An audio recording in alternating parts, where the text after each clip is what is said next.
Genesis chapter 42. When Jacob saw that there was grain in Egypt, Jacob said to his sons, "Why do you look at one another?" And he said, "Indeed, I have heard that there is grain in Egypt. Go down to that place and buy for us there, that we may live and not die." So Joseph's 10 brothers went down to buy grain in Egypt. But Jacob did not send Joseph's brother Benjamin with his brothers, for he said, "Lest some calamity befall him." And the sons of Israel went to buy grain among those who journeyed, for the famine was in the land of Canaan. Now Joseph was governor over the land, and it was he who sold to all the people of the land. And Joseph's brothers came and bowed down before him with their faces to the earth. Joseph saw his brothers and recognized them, but he acted as a stranger to them and spoke roughly to them. Then he said to them, "Where do you come from?" And they said, "From the land of Canaan to buy food."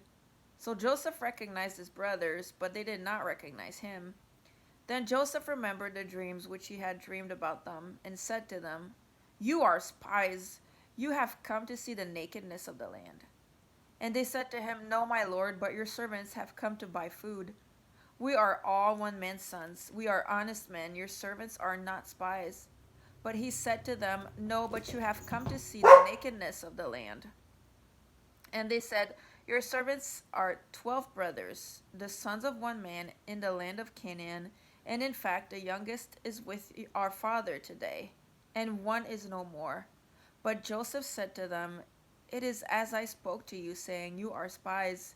In this manner you shall be tested. By the life of Pharaoh, you shall not leave this place unless your youngest brother comes here. Send one of you and let him bring your brother, and you shall be kept in prison, that your words may be tested to see whether there is any truth in you, or else by the life of Pharaoh, surely you are spies." So he put them all together in prison 3 days. Then Joseph said to them the third day, "Do this and live, for I fear God. If you are honest men, let one of your brothers be confined to our prison house, but you go and carry grain for the famine in your houses. And bring your youngest brother to me, so your words will be verified, and you shall not die." And they did so, and then they said to one another, "We are truly guilty concerning our brother, for we saw the anguish of his soul when he pleaded with us, and we would not hear. Therefore this distress has come upon us." And Reuben answered them, saying, "Did I not speak to you, saying, 'Do not sin against the boy'? And you would not listen. Therefore, behold, his blood is now required of us." But they did not know that Joseph understood them, for he spoke to them through an interpreter. And he turned himself away from them and wept. Then he returned to them again and talked with them. And he took Simeon from them and bound him before their eyes. Then Joseph gave a command to fill their sacks with grain, to restore every man's money to his sack, and to give them provision for the journey. Thus he did for them. So they loaded their donkeys with the grain and departed from there.